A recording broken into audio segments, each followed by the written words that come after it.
अपने हाथों लिखती थी निशु देशवाल ने अपना अंत। पहले ही जानता था जो काम वो कर रहा है उसमें कितना खतरा है।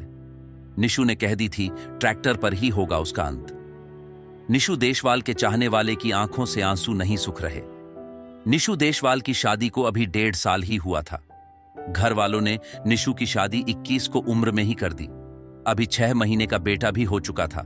निशु अपनी जिम्मेदारी को भी बखूबी समझता था। निशु देशवाल ने अपने एक ब्लॉग में कहा भी था कि अब उसे ट्रैक्टर से स्टंट करते वक्त डर लगने लगा है। निशु ने कहा कि पहले वो स्टंट में अपना 200% देता था, लेकिन अब 100 भी नहीं दे पाता।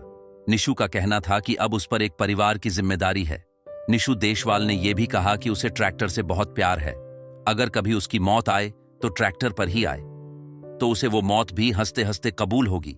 लेकिन निशु की मौत से उसके परिवार टूट गया है। निशु को पत्नी को कल से होश भी नहीं आया है। बेटे को आंखों में पिता के लिए इंतजार अब भी दिख रहा है, लेकिन उस मासूम को कौन समझाए कि अब उसके पापा लौट कर नहीं आने वाले। जिस ट्रैक्टर पर निशु देशवाल को खुद से भी ज्यादा भरोसा था, वही निशु के लिए मौत का कारण बना। घर बड़े भाई से कहकर निकला था कि आज कुछ बड़ा धमाल करने वाला हूं, लेकिन किसी को शंका नहीं थी कि आज निशु का आखिरी दिन है। निशु परिवार में सबसे छोटा था।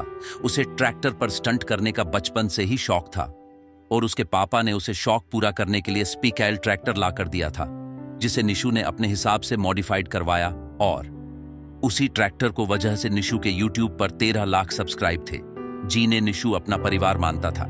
लेकिन यही स्टंटबाजी के चक्कर में लोग इस हद तक गुजर जाते हैं कि कभी कभी वो उनके लिए भारी पड़ जाता है, और यही निशु के साथ हुआ। सोमवार सुबह भी वह स्टंट के लिए गांव के खुले खेतों में यमुना किनारे आया था। यहां उसने ट्रैक्टर से कई स्टंट किए, यहां तक कि वो कई वीडियो बना चुका था। लेकिन आखिर में संदिग्ध परिस्थितियों में उसका बैलेंस बिगड़ गया और ट्रैक्टर उसके ऊपर गिर गया, जिससे उसकी मौत हो गई। वीडियो को ज्यादा से ज्यादा शेयर करें ताकि और भी इससे भी एक सबक ले सके।